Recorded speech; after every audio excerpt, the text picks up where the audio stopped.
चलिए आज की इस वीडियो में हम क्लास 11th का इकोनॉमिक्स का chapter number 1 that is economics and economy इस चैप्टर को समझने जा रहे हैं। इस चैप्टर में आपको बेसिक थ्योरी पढ़नी है, इकोनॉमिक्स क्या होता है, इकोनॉमी किसे कहते हैं और उससे रिगार्डिंग जितनी भी चीजें हैं उसको हम समझेंगे। इस चैप्टर की स्टार्टिंग में सबसे फर्स्ट टॉपिक जो आपको पढ़ना है that is meaning of introduction to economics. Economics होता क्या है उसके बारे में आपको जानना है। इकोनॉमिक्स वर्ड जो है एक इंग्लिश टर्म का वर्ड है इकोनॉमिक्स, जिसको दो ग्रीक वर्ड से मिलकर के बनाया गया है। ग्रीक में कौन से वर्ड्स थे? एक था आपके पास ओइकस जिसका मतलब होता है हाउस होल्ड यानी कि घर, और एक होता है नीमन जिसका मतलब होता है मैनेजमेंट। ओइकस का मतलब क्या होता है? हाउस होल्ड यानी घर, नीमन का मतलब मैनेजमेंट। तो इकोनॉमिक्स वर्ड अगर देखें तो इसका मतलब बन जाता है मैनेजमेंट ऑफ हाउस होल्ड। यानी इकोनॉमिक्स जो इंग्लिश का वर्ड है ये दो ग्रीक वर्ड ओइकस और नीमन से मिलकर बना है, जिसमें ओइकस का मतलब हाउस होल्ड है और नीमन का मतलब मैनेजमेंट है। इस तरीके से इकोनॉमिक्स का मतलब बन गया मैनेजमेंट ऑफ हाउस होल्ड। चलिए इसके बाद नेक्स्ट है आपको डेफिनेशन ऑफ इकोनॉमिक्स पढ़ना है। इकोनॉमिक्स की डेफिनेशन क्या है, ये कहता क्या है? Economics is a science of human behaviour. Economics क्या है? एक साइंस है ह्यूमन बिहेवियर का। साइंस मतलब क्या? वो ये सब्जेक्ट है नहीं। साइंस का मतलब यहाँ पे साइंटिफिक नॉलेज है कि ह्यूमन का बिहेवियर किस तरीके से काम करता है। अभी आगे बहुत सारे टॉपिक पढ़ेंगे कि एक कंज्यूमर प्राइस के बढ़ने पर डिमांड में क्या चेंज लाता है, एक सप्लायर प्राइस के कम होने पर क्या चेंज करता है सप्लाई में। यानी कहीं ना कहीं एक साइंटिफिक थ्योरी है जो पहले से पता है लोगों को और ऐसा ही होने वाला है। Human behaviour concern with the allocation of scarce means, और यहां पर हम जो ह्यूमन बिहेवियर को पढ़ेंगे किसके रिगार्डिंग पढ़ेंगे? Allocation of scarce means. Means का मतलब होता है यहां पर रिसोर्सेज यानी संसाधन, और ये संसाधन कैसे हैं? स्कार्स यानी कि बहुत कम मात्रा में मौजूद है। तो इन स्कार्स रिसोर्सेज को कैसे एलोकेट किया जाए, कैसे बांटा जाए, इसे इकोनॉमिक बिहेवियर को हम सीखेंगे। सीधे शब्दों में कहूं तो हमारे पास किसी भी इच्छा को पूरा करने के लिए या किसी भी वांट किसी भी काम करने के लिए रिसोर्स लगता है।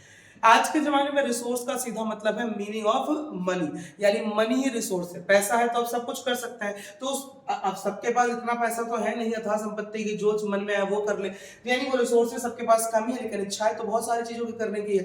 अब इन इच्छाओं को पूरा करने के लिए जब रिसोर्स कम है तो हम यहाँ पे उसी स्टडी को सीखेंगे कि इन कम रिसोर्सेज को कैसे बांटा जाए जिससे ह्यूमन बीइंग अपने इच्छाओं को पूरा कर सके। और अगर एटलीस्ट वो सारी इच्छा पूरा नहीं कर सकता तो वो कौन सी इच्छाएं होंगी, वो कैसे डिसाइड करे जिससे उसका सेटिस्फेक्शन सबसे ज्यादा हो। अब इसका कोर ऑब्जेक्टिव क्या है इकोनॉमिक्स को पढ़ने का? The goal of this allocation is to ensure that consumers can maximize their satisfaction। allocation जो रिसोर्सेज को बांट रहे हैं इसका मुख्य उद्देश्य यही है कि जितने भी कंज्यूमर वो क्या कर सके, अपने सेटिस्फेक्शन को मैक्सिमाइज कर सके। हर एक कंज्यूमर ये चाहता है कि जो भी पैसा वो खर्च कर रहा है उस पैसे से जो उसको मिल रहा है सेटिस्फेक्शन वो बहुत अधिक होना चाहिए, वो सेटिस्फाइड होना चाहिए। अगर वो 10 रुपए खर्च कर रहा है तो उसका सेटिस्फेक्शन 10 रुपए से ज्यादा का हो, तभी वो खुश रहेगा, तभी वो रैशनल रहेगा। And producers can maximise their profits. Producers हमेशा चाहते हैं कि उनका प्रॉफिट ज्यादा रहे, और सोसाइटी चाहती है कि उनका समाज में वेलफेयर जो है वो ज्यादा होना चाहिए। यानी इन रिसोर्सेज के थ्रू एक कंज्यूमर चाहता है उसका सेटिस्फेक्शन ज्यादा हो, एक प्रोड्यूसर चाहता है कि उसका प्रोडक्शन ज्यादा हो, और वहीं पर एक हमारा सोसाइटी जो है, समाज जिसे हम कह रहे हैं, वो चाहता है कि समाज का वेलफेयर ज्यादा से ज्यादा होना चाहिए। तो इसीलिए इकोनॉमिक्स हम सीखेंगे कि रिसोर्सेज को कैसे एलोकेट किया जाता है। The next topic is the root of economic problem. देखिए अब इकोनॉमिक्स में हमने ये तो पढ़ लिया कि इकोनॉमिक्स में हम ये चाहते हैं कि रिसोर्सेज को बांटा जाएगा जिससे कि हम सभी अपनी इच्छाओं को पूरा कर सकते हैं, लेकिन द फैक्ट प्रॉब्लम इज कि रिसोर्सेज तो कम है। तो जो रूट है यानी जो कारण है इस इकोनॉमिक प्रॉब्लम का वो क्या है? The essence of economic revolves around two fundamental concepts, scarcity and choice. सबसे बड़ा जो दो कॉन्सेप्ट इसके इर्द गिर्द पूरी इकोनॉमिक्स चलती है वो एक स्कैर्सिटी और एक चॉइस। स्कैर्सिटी मतलब कमी, रिसोर्सेज की कमी होना। चॉइस मतलब उस कम रिसोर्स को कैसे चुनोगे कि कहां पे कौन सा इस्तेमाल करना है। स्कैर्सिटी का मतलब पढ़ते हैं this refers to a situation where what you have is less than what you wish to have। Scarcity का मतलब ही होता है ये वो सिचुएशन है जहां पे आप जो चाहते हैं वो आपके पास जो है उससे कम है, यानी आप जो चाह रहे हैं वो ज्यादा है, जो आपके पास है वो कम है। In economic terms it is a situation where the supply of resources is strictly less than the demand for those। सीधे शब्दों में इकोनॉमिक्स में कहूं तो सप्लाई कम है और डिमांड ज्यादा है, यानी लोग उस चीज की मांग अधिक कर रहे हैं लेकिन बाजारों में मार्केट में उस चीज की कमी हो जाए, यानी उस चीज की सप्लाई को कम किया हुआ हो। इसी को हम लोग स्कैर्सिटी कहते हैं। स्कैर्सिटी का मतलब ये है कमी की, जितना हम चाहते हैं उतना बाजारों में अवेलेबल ही नहीं है, यानी डिमांड ज्यादा है और सप्लाई कम है। इसी चीज को स्कैर्सिटी कहते हैं और यही सबसे बड़ी प्रॉब्लम है इकोनॉमी की। अब जब सबके लिए नहीं है तो प्रॉब्लम ये है कि इससे प्राइसेस को जम ज्यादा किया जाएगा ताकि चॉइस करके जो इंसान चाहता है उसे परचेज कर सके। हालांकि इसके बाद आपको समझना है रिसोर्सेज के कैरेक्टरिस्टिक्स क्या होते हैं। रिसोर्सेज जिसे हम लोग यहाँ मीन्स भी कहते हैं इकोनॉमिक्स में, इसके दो मेजर कैरेक्टरिस्टिक्स है। सबसे पहला, they are scarce in relation to human wants. सबसे पहले तो ह्यूमन वांट्स के कंपेयर में ये हमेशा कम रहेगी, यानी हमारी इच्छाएं हमेशा ज्यादा रहने वाली है और ये रिसोर्सेज हमेशा हमारे पास कम रहेंगे। दे हैव अल्टरनेटिव यूजेस, और इनके अल्टरनेटिव यूज होगा। अल्टरनेटिव का मतलब एक से ज्यादा प्रयोग किए जा सकेंगे। जैसे अगर मैं बात करूं एक छोटे से जमीन के हिस्से की, तो इसका इस्तेमाल फार्मिंग के लिए भी कर सकते हैं और इस पर बिल्डिंग बनाने के लिए भी कर सकते हैं। जब भी किसी वस्तु का एक से ज्यादा इस्तेमाल हो रहा हो, दैट मींस कि वो अल्टरनेटिव यूजेस में। सीधे शब्दों में अगर मैं कहूं तो इकोनॉमिक प्रॉब्लम के होने के सिर्फ 3 ही बड़े कारण बताए जाते हैं। सबसे पहला, ह्यूमन वांट्स आर अनलिमिटेड। हमारी इच्छाएं कैसी हैं? अनलिमिटेड है। Human wants are unlimited. अगर हमारी इच्छाएं लिमिटेड हो जाए तो भी समस्या खत्म हो जाएगी, लेकिन हमारी इच्छाएं अनलिमिटेड है। एक इच्छा पूरी करोगे दूसरी जाग जाएगी, दूसरी पूरी करोगे तो तीसरी। हम ह्यूमन का बिहेवियर है, हमेशा कोई ना कोई इच्छा आती रहेगी।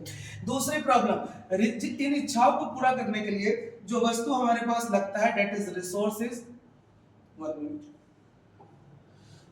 इसको पूरा करने के लिए जो हमारे पास संसाधन लगते हैं, दैट इज रिसोर्सेज। वो रिसोर्सेज जो हमारे पास है वो रिसोर्सेज लिमिटेड है। Resources are limited. संसाधन कम है, और कम होना भी मुसीबत नहीं है, उससे बड़ी मुसीबत ये है कि resources have alternative uses. Resources have alternative uses. अब अल्टरनेटिव यूजेस से क्या प्रॉब्लम है? सर एक समझ पाओ तो अच्छी बात है। नहीं, जैसे मान लीजिए मैंने अभी आपके सामने बोर्ड पे जो इससे लिखा है, इस पेन से, तो इस पेन का सिर्फ एक ही इस्तेमाल है, किससे मैं इस बोर्ड पे लिख सकता हूँ, इससे कुछ नहीं कर सकता क्योंकि इसका सिर्फ एक ही काम है। तो इससे ज्यादा इसके डिमांड में या ज्यादा इसके बारे में ज्यादा कोई खास फर्क नहीं पड़ेगा। इसका प्राइस कम या ज्यादा भी हुआ 1-2 रुपए तो भी कोई खास ज्यादा डिफरेंस नहीं आने वाला, क्योंकि इसका यूजेस कम है। बट अगर कोई ऐसी चीज जिसका इस्तेमाल एक से ज्यादा है, लेट सपोज आपके घर में आपकी मदर जो है वो मिल्क लेकर के आई है, दूध, और आपसे पूछ रही है कि भैया इस मिल्क का क्या किया जाए। अगर इस मिल्क का एक ही काम है, घर में आएगा दूध, उससे चाय बनेगी और खत्म कहानी, या घर में आएगा दूध से बच्चे उस दूध को पी लेंगे और खत्म कहानी, तो काफी बहुत ईजी हो गया। लेकिन मान लेते हैं अगर इस मिल्क से आप घर में चाय भी बना सकते हैं, इसी मिल्क से आप कर्ड यानी दही भी बना रहे हैं, इसी मिल्क से आप लस्सी भी बनाते हैं, इसी मिल्क से आप जो है वो स्वीट्स भी बना रहे हैं अपने घर में, और आज आपकी इच्छा है कि इसी मिल्क से आप क्या बना ले, आप पनीर यानी कि चीज भी बना ले और उसे जो है उसे खाने में इस्तेमाल कर। अब मिल्क उतना ही, उसे कर बहुत कुछ सकते हैं। तो अब ये सबसे समस्या करे क्या, क्योंकि ना तो इतना मिल्क है कि सब कुछ कर लेंगे, और ना ही हम सभी चीजों में से किसी एक को चुन पा रहे हैं कि हम तो सब करना चाहते हैं। तो यही एक सबसे बड़ी प्रॉब्लम बन जाती है जब रिसोर्सेज क्या हो अल्टरनेटिव। अगर इसका इस्तेमाल फिक्स करके सिर्फ चाय बन सकती है और कुछ नहीं, तो कोई समस्या ही नहीं थी, मिल्क आता उससे चाय बनता और कहानी खत्म हो जाती।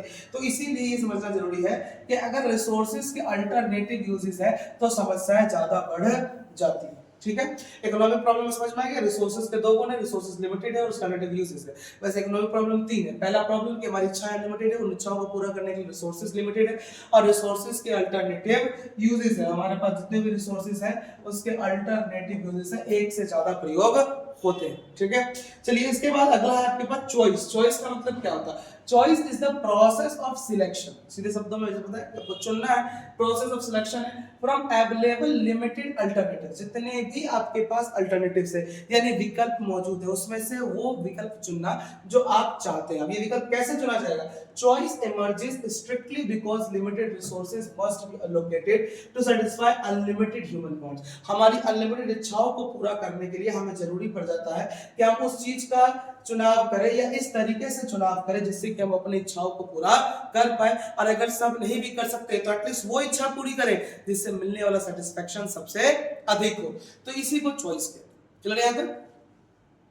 इसके बाद नेक्स्ट आता है आपके पास, अब इकोनॉमिक्स में दो आपको जो है मेन प्रोस्पेक्टस पढ़ना है। एक आपका माइक्रो इकोनॉमिक्स और एक आपको पढ़ना है वर्सेस मैक्रो इकोनॉमिक्स। माइक्रो और मैक्रो, देखो अगर ध्यान से देखोगे माइक्रो और मैक्रो, माइक्रो और ये आपका है मैक्रो। अगर मैं देखूं तो सीआरओ कैंसिल, एम से एम, माइक्रो में बचा क्या? आई, और मैक्रो में क्या बचा? ए। मतलब ये बताना है कि माइक्रो में आई बचा था तो आई का मतलब है यहाँ पर इंडिविजुअल, और ए बचा था यहाँ नीचे तो ए का मतलब है यहाँ पर एग्रीगेट। सीधे शब्दों में अगर मैं स्पष्ट करना चाहूँ आपको, तो माइक्रो जो है वो इंडिविजुअल यानी सिर्फ एक की बात करेगा, और मैक्रो जो है उस जैसे जितने यानी कुल एग्रीगेट की बात करेगा। जैसे आपको यहाँ लिखा हुआ दिख भी रहा होगा, माइक्रो इकोनॉमिक्स मतलब है इंडिविजुअल यूनिट्स, जब हम सिर्फ किसी एक की बात करते हैं। पहले बात करते हैं इसका ओरिजिन वर्ड कैसे हुआ, फिर से वही ग्रीक लेटर।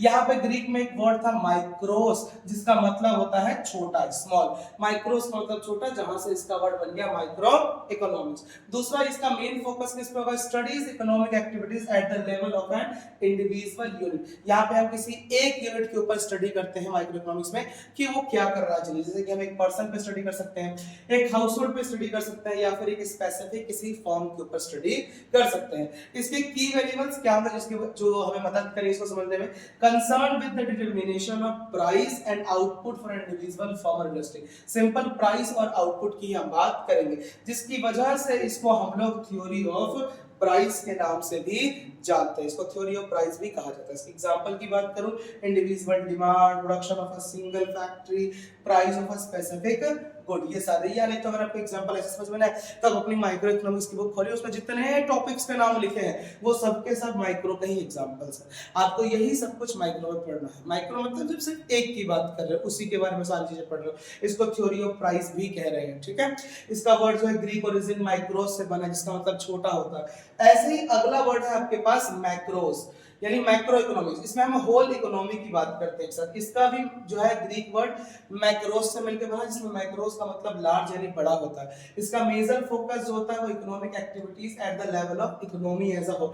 पूरी इकोनॉमी, एक फैक्ट्री यूजर्स जितनी फैक्ट्रीज है, एक व्यक्ति नहीं, जैसे जितने लोग हैं उसके द्वारा किया जाने वाला जो भी चेंज होगा इकोनॉमी में, उसको हम यहाँ पर स्टडी करेंगे। मुख्य रूप से यहाँ पे जो आप पढ़ोगे वो पढ़ोगे aggregate output, total employment, the general price level of the nation, ये सारी चीजें। इसका कोई दूसरा नाम भी है, इसको theory of income and employment के नाम से भी जाना जाता है। इसके क्या टॉपिक्स होंगे, इसका नेशनल इनकम, एग्रीगेट डिमांड और इन्फ्लेशन जैसे बड़े टॉपिक्स हम यहाँ पे पढ़ेंगे। ये कब पढ़ेंगे आप, मैक्रो इकोनॉमिक्स जब आप कक्षा 12th में जाएंगे तो वहां आपकी जो बुक होगी वो मैक्रो इकोनॉमिक्स से, जहां पे आप पूरी इकोनॉमी को समझेंगे। अभी आप इंडिविजुअल सीख रहे हैं, उसके बाद फिर आप पूरा मैक्रो एक साथ समझेंगे। फिर आ जाता है आपके पास नेक्स्ट। अब यहाँ पे हमने इकोनॉमिक्स को दो और कैटेगरी में डिवाइड किया, that is positive and normative economics. ये भी कई बार आपके पेपर में डिफरेंस पूछ लेता है। पॉजिटिव इकोनॉमिक्स का मतलब होता है व्हाट इज का मतलब समझ में नहीं आएगा। देखो सीधे शब्दों में पॉजिटिव मींस फैक्ट्स। पॉजिटिव की जब भी हम बात करें तो हम बात करें फैक्ट्स की, क्या है, व्हाट इज। हम अपना ओपिनियन, अपना सलाह, अपनी बातें, अपने मन की बातें कुछ नहीं बताएंगे, जो सत्य है वो आपके सामने आ जाएगा, यानी ये व्हाट इज। इसका नेचर क्या होता है, deals with economic issues related to the past, present और फ्यूचर बेस्ड ऑन फैक्ट्स। हम पास्ट, प्रेजेंट या फ्यूचर फैक्ट्स के हिसाब से बात करेंगे कि पास्ट में ये था, अभी ये है, आने वाले समय में ये हो सकता है। यानी हमें जितना पूरा यकीन है कि ऐसा ही होने वाला है अपने थ्योरीज या अपने एक्सपेरिमेंट्स के थ्रू, उस पे हम बात करेंगे। जिसको जो फैक्चुअल है, फैक्चुअल का मतलब क्या, जिसकी वेरिफिकेशन संभव हो। Statements are based on data and can be verified for truth. उसको सत्य के लिए आप वेरीफाई करते हो ये सही है या नहीं है। इसका मेन पर्पस क्या होता है, it describe what was, what is और what would be without adding personal opinions. ये बताता है क्या था, क्या है, क्या होगा, लेकिन कोई पर्सनल ओपिनियन नहीं देगा। इससे मेरी इच्छा नहीं मैं कहूँ कि कल को 2047 में भारत हमारा जो है वो विश्व गुरु होगा, वो पूरे वर्ल्ड पे राज कर रहा हो, मैंने कहा। फैक्चुअली हो भी सकता है और नहीं भी। हाँ, फैक्चुअली हम ये मान सकते हैं कि इकोनॉमी ग्रो हो जाएगी, बहुत एडवांस हो जाएगी, पर क्या पूरे वर्ल्ड पे हम शासन कर लेंगे? नहीं, ये करना थोड़ा भी संभव नहीं है, क्योंकि उसके लिए और वक्त लगेगा। तो कहीं ना कहीं मैं अपने मन से कुछ बोल रहा हूँ तो वो यहाँ पे काउंटेड नहीं होगा। Example, 22% of India's population live below the poverty line. 22% लोग जो है भारत के गरीब रेखा के नीचे रहते हैं। अभी एक स्टेटमेंट, अब इसको क्या मैं वेरीफाई कर सकता हूँ? हाँ जी, आप डेटा चेक करिए, क्या सच में 22% लोग जो है वो गरीबी रेखा के नीचे है कि नहीं। मैंने कोई सुझाव नहीं दिया। और अक्सर आप देखोगे जिसमें भी सुझाव होगा ना, उसके लास्ट में चाहिए जैसे वर्ड आएंगे कि हमें गरीबी कम कर देना चाहिए, हमें जो है रोजगार बढ़ाना चाहिए, हमें जनसंख्या पे नियंत्रण करना चाहिए। तो जो चाहिए जो है ये अगर फील दिखा रहा है तो फिर वो नॉर्मेटिव का हो जाएगा, पॉजिटिव का नहीं होगा। पॉजिटिव में चाहिए जैसे फैक्ट की बात करते हैं, क्या है, क्या था और क्या होगा। ठीक है, इसके बाद नेक्स्ट आता है आपके पास वही सेम नॉर्मेटिव इकोनॉमिक्स। ये कहता है व्हाट ऑट टू बी, क्या होना चाहिए। मतलब ये अपना पर्सनल ओपिनियन जाहिर करते हैं कि ऐसा हो सकता है। इसमें नेचर क्या होता है, based on the opinions of economist regarding how economic problem should be solve. Positive उनका सलाह होता है कि ऐसा कर सकते हैं, ये सत्य भी हो सकते, ये सही है गलत है इसका कुछ परिमाण नहीं होता। वेरिफिकेशन की बात करो, these statements can not be verified as they involve value judgements and subjective views. इसको आप वेरीफाई नहीं कर सकते क्योंकि एक वैल्यू जजमेंट है, सब्जेक्टिव व्यू सही भी हो सकता है और गलत भी हो सकता है। इसका मेन पर्पस क्या होता है, describe what ought to be and often leads to controversies and debates. कहीं ना कहीं यही बताता है क्या होना चाहिए जिससे कि कंट्रोवर्सी होती है या डिबेट यानी बहस करने का मौका जन्म लेता है। इसका एग्जांपल से एग्जांपल लिखा हुआ है, the government should provide free education to all. जो सरकार उसको सबको फ्री में शिक्षा देनी चाहिए। ये मेरा सुझाव, सही भी हो सकता है और गलत भी। कुछ लोग इसके पक्ष में भी आ सकते हैं, कुछ लोग इसके विपक्ष में भी आ सकते हैं और इसको कोई वेरीफाई नहीं कर सकते करना चाहिए कि नहीं करना चाहिए, तो मेरा अपना पर्सनल ओपिनियन। तो ऐसा अगर कुछ है तो नॉर्मेटिव है। आपको भी डिफरेंसेस वगैरह भी आ जाते हैं, इसलिए मैंने यहाँ पे एक आपको टेबल भी लगा दिया है जिसमें आप पॉजिटिव और नॉर्मेटिव के डिफरेंस देख सकते हैं। जो मैंने भी आपको पढ़ा है वही सेम चीजें यहाँ पर भी एक्सप्लेन करी हुई। चलिए आगे बढ़ते हैं। इकोनॉमिक्स खत्म, अब अगला टॉपिक है आपके पास इकोनॉमी। इकोनॉमी क्या होता है, कई बार आपने नोट सुना होगा, हिंदी में से कहते हैं अर्थव्यवस्था। इकोनॉमी का मतलब है is defined as a system by which people of a specific area earn their living. एक ऐसा सिस्टम जहां पे हम सभी एक दूसरे के द्वारा अपनी जीविका कमा रहे हैं, यानी लिविंग को अर्न कर रहे हैं, उसको ही क्या कहना है, आपको इकोनॉमी कहना है। जीविका कमाने का मतलब क्या होता हो, जीविका का मतलब है इकोनॉमी में जो आपकी जरूरतों को पूरा कर सके, जैसे रोटी कपड़ा मकान। आज के समय में लिविंग का सेंस का मतलब होता है मनी, क्योंकि पैसे से आप वो सब चीज परचेज कर सकते हैं। तो आप जो भी अर्न कर रहे हैं जिससे कि आपका जीवन चलता रहे, उसको ही क्या कहते हैं, उस सिस्टम को क्या कहते हैं, इकोनॉमी कहते हैं। सिस्टम कैसे, जैसे मान लीजिए कि ए ने कुछ परचेज किया और उसने पेमेंट कर दी बी ने कुछ परचेज किया उसने पेमेंट कर दी सी और सी ने कुछ ए से परचेज किया उसने पेमेंट कर दी ए। तो ये साइकिल ऐसे चलता रहेगा, ये कभी खत्म नहीं होने वाला। हम सभी एक दूसरे से लिंक्ड है, हम कुछ खरीदते हैं पेमेंट करके आगे बढ़ जाते हैं, फिर आप उस पैसों का खर्च करते हो, आप उससे आगे बढ़ जाते हो, फिर वैसे घूमता रहता है साइकिल। ये जो पूरा सिस्टम बन चुका है इसमें हम सभी एक दूसरे की जरूरतों को पूरा कर रहे हैं, जिससे कि हमारी सारी जरूरतें पूरी हो जाती हैं और हम एक रिसोर्स की तरह काम करते चले जा रहे हैं। इसको ही इकोनॉमी कहते हैं।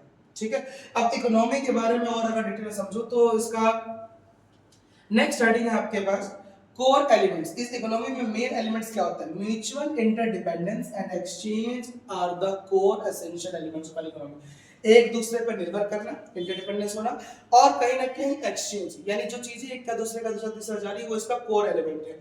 No individual can produce all the goods and services they need leading to a reliance on others. यहाँ पे ऐसा कोई इंसान नहीं होगा जो अकेला ही सब कुछ प्रोड्यूस कर सकता हो और अपने सारी जरूरतों को पूरा कर सकता हो। हम सभी को एक दूसरे के साथ मिलकर रहना पड़ता है, रिलायंस बनाना पड़ता है, जिसमें हम अपनी कुछ जरूरत अगले से पूरी करते हैं और वो कुछ जरूरतें हमसे पूरी कर लेता है, जिसके लिए ये साइकिल चलता रहता है और हमारी सारी जरूरतें जो है पूरी होती है, चाहे रोटी हो, कपड़ा हो, मकान हो, या इसके अलावा एक्स्ट्रा जो भी चीजें हमें जरूरत पड़ रही है वो सब हम पूरी कर पाते हैं। तो इकोनॉमी ऐसा सिस्टम है जहां हम सब एक साथ मिलकर जरूरतों को पूरा कर रहे हैं। इकोनॉमी में यहाँ पे बेसिकली दो प्रकार की इकोनॉमी को हम पढ़ते हैं, एक है आपका सिंपल इकोनॉमी, एक है आपके पास कॉम्प्लेक्स इकोनॉमी। कोई कैटेगराइज नहीं है, जस्ट समझने के लिए कि दो प्रकार की इकोनॉमी हो सकती है।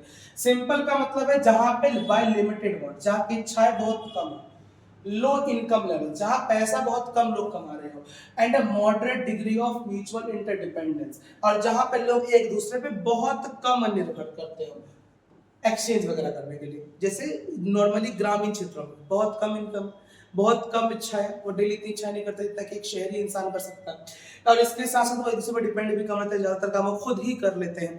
तो वो कौन सी इकोनॉमी है, सिंपल इकोनॉमी। पर वहीं पे अगर हम कॉम्प्लेक्स की बात करें तो सेम इज कॉल्ड, यहाँ पे न्यूमरस वांट्स होंगी, इच्छाएं बहुत ज्यादा होंगी, यहाँ पे इनकम का लेवल बहुत हाई होगा, यहाँ पे हाई डिग्री ऑफ इंटरडिपेंडेंस होगा एंड एक्सचेंज होगा, यानी हम एक दूसरे पे बहुत अधिक निर्भर करेंगे और बिना एक दूसरे के हम चल नहीं पाए। ठीक है, ये थोड़ा ध्यान रखिएगा, कई बार सिंपल और कॉम्प्लेक्स में डाल होता है। अब अगला टॉपिक हम पढ़ेंगे टाइप्स ऑफ इकोनॉमी। इकोनॉमी में सबसे पहला टाइप, सॉरी एक पूरा टेबल है इसमें जो मैंने आपको पढ़ाया सिंपल और कॉम्प्लेक्स वही लगा हुआ है। फिर नेक्स्ट है आपके पास टाइप्स ऑफ इकोनॉमी। तीन प्रकार की इकोनॉमी आपको यहाँ पे पढ़नी है। सबसे पहली इकोनॉमी है आपके पास सेंट्रली प्लान्ड इकोनॉमी, जिसे हम लोग कंट्रोल्ड इकोनॉमी भी कहते हैं, सेंट्रली प्लान्ड या फिर कंट्रोल्ड इकोनॉमी। इसमें कंट्रोल मतलब क्या, economic activities are formally controlled by the government और अ सेंट्रल अथॉरिटी। एक ऐसी अर्थव्यवस्था जिसमें सारी की सारी एक्टिविटीज जो है, जो आर्थिक क्रिया है, वो कौन कंट्रोल करेगा, सरकार या कोई सेंट्रल अथॉरिटी, यानी वहां की जो केंद्र सरकार है वो। इसका मेन मोटिव होता है समाज का वेलफेयर करना और एक ऐसा फोर्स क्रिएट करना जिससे प्रोडक्शन वगैरह लोगों के हितकारी हो सके। कंज्यूमर का इसमें रोल क्या होता है? कंज्यूमर इज नॉट सॉवरेन, यहाँ पे कंज्यूमर ही सबसे बड़ा नहीं होगा। The government decides what is produce for the masses, यहाँ पे सरकार डिसाइड करती है कि लोगों के लिए क्या प्रोड्यूस करना चाहिए। रिसोर्सेज की बात करें तो public sector ownership, the government decides the price of goods, यहाँ पे पब्लिक सेक्टर का ज्यादातर ऑनरशिप रहेगा, यानी प्राइवेट कंपनियां वगैरह बहुत कम काम करेगी, क्योंकि सब जगह सरकार इन्वॉल्व होगा और सरकार ही डिसाइड करेगी कि चीजों के दाम क्या होने चाहिए। जैसे चाइना, रशिया और नॉर्थ कोरिया इसके बेस्ट एग्जांपल है। चाइना, रशिया, नॉर्थ कोरिया में भी सरकार जो है वो कंट्रोल प्लान इकोनॉमी लेकर चलती है, जहाँ पे हर एक चीज पे सरकार का ही कंट्रोल है, वही डिसाइड करती है क्या बनाना है क्या नहीं बनाना है, किस प्राइस पे बेचना है। अगर सब कुछ सरकार कंट्रोल कर रही है तो उसे क्या कहना है? Centrally plan. अब देखो तीन ही कंडीशन हो सकती है, एक कि सरकार कंट्रोल कर ले, सरकार अगर कंट्रोल नहीं कर रही तो फिर सेकंड केस हो सकता है कि सरकार के अलावा कौन कंट्रोल करेगा, तो मार्केट खुद कंट्रोल करे, जो प्राइस डिमांड सप्लाई चल रहा है उसके हिसाब से काम चल रहा हो, और तीसरा दोनों को मिक्स कर दे कि जब जब लगेगा सरकार को मुझे कंट्रोल करना चाहिए वो करेगी, और जब जब लगेगा कि नहीं छोड़ दो ऐसे ही चलना चाहिए तो ऐसे ही चलता रहेगा। तो इसी तरीके से सेंट्रल प्लान में क्या बोला? सरकार कंट्रोल करेगी। फिर इसके बाद दूसरा आता है आपके पास मार्केट इकोनॉमी, या जिसे हम लोग फ्री इकोनॉमी भी कहते हैं। मार्केट या फ्री इकोनॉमी जो होता है ये एक ऐसी इकोनॉमी है जहां पे सरकार इंटरफेयर नहीं करेगी, सरकार मना कर देती है, हमें कोई मतलब नहीं मार्केट जाने की कैसे कंट्रोल करना। Economic activities are controlled by market forces, कहीं ना कहीं यहाँ पे मार्केट के फोर्सेस का काम चलेगा, यानी डिमांड और सप्लाई पर सब कुछ निर्भर करता है, कितना डिमांड कितना सप्लाई है उससे जो है यहाँ बढ़ेगा। एक शॉर्ट एग्जांपल बताऊं, जब भी किसी गुड्स की डिमांड बहुत ज्यादा हो और सप्लाई कम हो, यानी सामान कम है बाजार में और खरीदने वाले बहुत ज्यादा है, तो ऑटोमेटिकली वो खरीदने वाले ज्यादा है, सबको चाहिए, तो प्राइस बढ़ने लगता है कि जितना ज्यादा प्राइस बढ़ेगा जो खरीदने के लायक होगा वो खरीद लेगा और जो नहीं खरीदने के लायक होगा वो नहीं खरीदेगा। लेकिन अगर वही उस चीज की सप्लाई बहुत ज्यादा हो जाए, यानी बाजार में सामान बहुत ज्यादा है, तो ज्यादा है तो खराब भी होगा या बेकार भी जा सकता है, तो ऐसे में उसका प्राइस गिरने लग जाएगा कि बस कैसे भी ये सामान निकल जाए। इसका मेन मोटिव क्या होता है? क्योंकि यहाँ पे मार्केट इकोनॉमी है, डिमांड सप्लाई थ्रू काम होगा, तो इसका मेन मोटिव होता है प्रॉफिट मैक्सिमाइजेशन, कि प्रॉफिट करना है किसको? प्रोड्यूसर्स को। कंज्यूमर यहाँ पे कौन होंगे? कंज्यूमर यहाँ पे सब कुछ होंगे। कंज्यूमर जैसे जनता होगी, जैसे उपभोक्ता होंगे, कंज्यूमर्स होंगे, वो जो सामान खरीदना पसंद करेंगे वही बनेगा। जैसे एग्जांपल दूं, अगर आप यूएसए में जाते हो, ये अगर सिंपल ऐसे कहूं कि आप किसी लग्जरी ब्रांड का नाम सोचो, आप जितने भी लग्जरी ब्रांड्स लोगे अक्सर वो यूएसए, अमेरिका या कोरिया या ऐसी किसी जगह का होगा, जापान वगैरह का। क्यों? क्योंकि यहाँ पे अमीर लोग अधिक हैं। जब अमीर लोग अधिक है तो वो ज्यादा ब्रांडेड चीजें खरीद सकते हैं, तो फ्री इकोनॉमी ने उस चीज को बनाया है। भारतीय प्रोडक्ट में आपको कहीं ना कहीं मिडिल क्लास टेस्ट मिलेगा। क्यों? ना बहुत सस्ता है और ना बहुत महंगा है, क्योंकि हमारा भारत मिडिल क्लास है, हमारे यहाँ मिडिल क्लास यूथ सबसे ज्यादा है, क्योंकि मिडिल क्लास ज्यादा है तो उसके हिसाब से ज्यादा बनता है। तो यहाँ पे कहीं ना कहीं कंज्यूमर ही मालिक है, अगर कंज्यूमर जैसा सामान खरीदना पसंद करेंगे वैसा ही बिकेगा। They buy goods according to their preferences which dictates production, जो चीजें वो खरीदते हैं उसी का उत्पादन बढ़ने लगता है। इसमें रिसोर्सेज क्या होंगे जाता है, तो यहाँ प्राइवेट सेक्टर का ओनरशिप रहेगी, प्राइसेस वगैरह जो है मार्केट से डिफाइन होंगे। इसका एग्जांपल क्या होगा, तो यूएसए और यूके इसके बेस्ट एग्जांपल्स हैं। और the last one is mixed economy. Mixed economy क्या होता है? मिक्स्ड इकोनॉमी का मतलब ये हमारे इंडिया में पाया जाता है। यहाँ पर इकोनॉमिक गवर्नमेंट जो होगी वो मार्केट फोर्सेस से भी होगी, but are regulated by the government, यानी बाजार पे छोड़ दिया लेकिन सरकार भी इसे कंट्रोल कर रही होगी। जब लगेगा सरकार को बहुत होगा तो कंट्रोल करेगी। यहाँ पे एक तरह का बैलेंस होगा जहाँ प्रॉफिट भी मैक्सिमाइज होगा और समाज का भला भी देखा जाएगा। कंज्यूमर जो होगा यहाँ पे भी सॉवरेन होगा और गवर्नमेंट जो है वो ये इंश्योर करेगा कि जितने भी एसेंशियल गुड्स है वो सब तक पहुंच सके, चाहे वो गरीब ही क्यों ना हो। यानी एसेंशियल चीज है, ये ध्यान रखना है, जो बहुत जरूरी है। इसके अलावा जो लग्जरियस गुड्स वगैरह है वो मार्केट फोर्स पे चलनी है, जो अमीर है वो खरीदे अपने। इसमें क्या रिसोर्स होंगे, यहाँ पे पब्लिक और प्राइवेट दोनों सेक्टर काम कर रहे होंगे।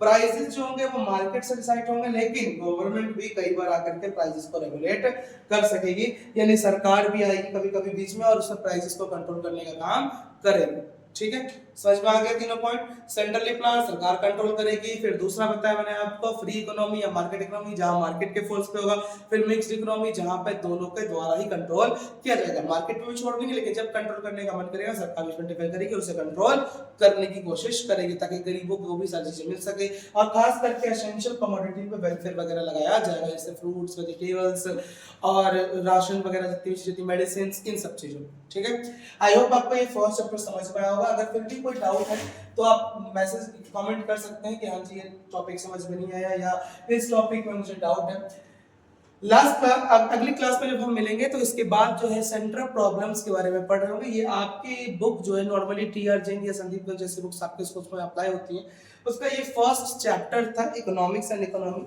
जो मैंने अभी आपको पढ़ाया, जिसमें से ये समझाया आपको इकोनॉमिक्स क्या होता है, इकोनॉमी क्या होता है। अगर फिर भी कोई डाउट रह गया हो तो कमेंट करें, और नेक्स्ट क्लास में मिलते हैं। जब तक इसकी रिवाइज करिए, रिकॉल करिए, और अगर आपको ये नोट्स वगैरह चाहिए हो तो आप एडसी क्लासेस ऐप को डाउनलोड कर लें, उसमें फ्री नोट्स के सेक्शंस में आपको ये सारे नोट्स अवेलेबल हो जाएंगे। Thank you.